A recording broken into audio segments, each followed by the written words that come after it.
அவங்க கெட்டது பண்ணா பண்ணிட்டோங்க. ಅವ್ರು ಕೆಟ್ಟದ್ದು ಮಾಡಿದ್ರಂದ್ರೆ அவங்க இருதயம் கெட்டு போச்சு. ಅವ್ರ ಹೃದಯ ಕೆಟ್ಟೋಗಿದೆ. அவன் கெட்டது பண்றான். ಅವ್ರು ಕೆಟ್ಟದ್ದು ஆனா ಮಾಡ್ತಾರೆ. என் இருதயம் கெட்டு போக கூடாது. ನನ್ನ ಹೃದಯ ಕೆಟ್ಟೋಗಬಾರದು. என் இருதயம் நல்ல இருதயமா இருக்கு. ನನ್ನ ಹೃದಯ ಒಳ್ಳೆ இப்ப ಹೃದಯವಾಗಿ நான் கெட்டது செய்ய போறது இல்ல. ಕೆಟ್ಟದ್ದು ಕೆಟ್ಟದನ್ನು இயேசு ಮಾಡ್ತಿಲ್ಲ. சொல்றாரு கெட்டதுக்கு நீ அன்பு செய்யுன்ற. ಯೇಸು ಹೇಳ್ತಾರೆ ಕೆಟ್ಟದಕ್ಕೆ ನೀನು ಪ್ರೀತಿಯನ್ನು ஒரு ಸಲ್ಲಿಸು. சத்துருவை சிநேகி. ನಿನ್ನ ಶತ್ರುವನ್ನು ಪ್ರೀತಿಸು. ஆமென். செய்ய முடியுமா? ಮಾಡ್ಲಿಕ್ಕೆ ಆಗುತ್ತಾ? பக்கத்துல பார்த்து கேளுங்க, செய்ய முடியுமா? ಪಕ್ಕದಲ್ಲಿರೋರು ನೋಡಿ ಕೇಳ್ರಿ, ಮಾಡ್ಲಿಕ್ಕೆ ಆಗುತ್ತಾ?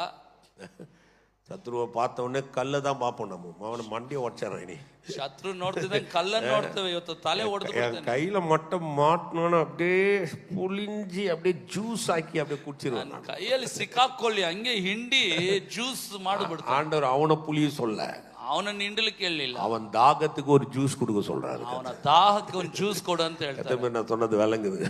ಅರ್ಥವಾಗ್ತದೆ. பாருங்களேன், இது சில நேரத்துல கஷ்டம், ரொம்ப கஷ்டம். இது ನೋಡ್ರಿ ಕಷ್ಟ, ಸಾಧಾರಣವಾಗಿಲ್ಲ, ತುಂಬಾ கஷ்டம். இது ತುಂಬಾ ಕಷ್ಟ. ஆனா ಆದರೆ என் இருதயம் எனக்கு நன்றியா இருக்கணும். ನನ್ನ ಹೃದಯ ಕೃತಜ್ಞತೆಯಿಂದ இந்த இருதயத்துக்கு நான் என்ன சொல்லி தரேன் ಅಂದ್ರೆ ಈ ಹೃದಯಕ್ಕೆ ಏನ್ ಹೇಳ್ಕೊಡ್ತೇನೆ? நான் கெட்டதுக்கு கெட்டது செய்யற ஆள் இல்ல. ನಾನು ಕೆಟ್ಟದನ್ನು ಮಾಡುವವನಲ್ಲ. என் சத்துருவா இருந்தா கூட நான் சிநேகிக்கிறேன். ನನ್ನ ಶತ್ರುವೇ ಆಗಿದ್ರು ನಾನು ಪ್ರೀತಿಯನ್ನು ತೋರಿಸ್ತೇನೆ.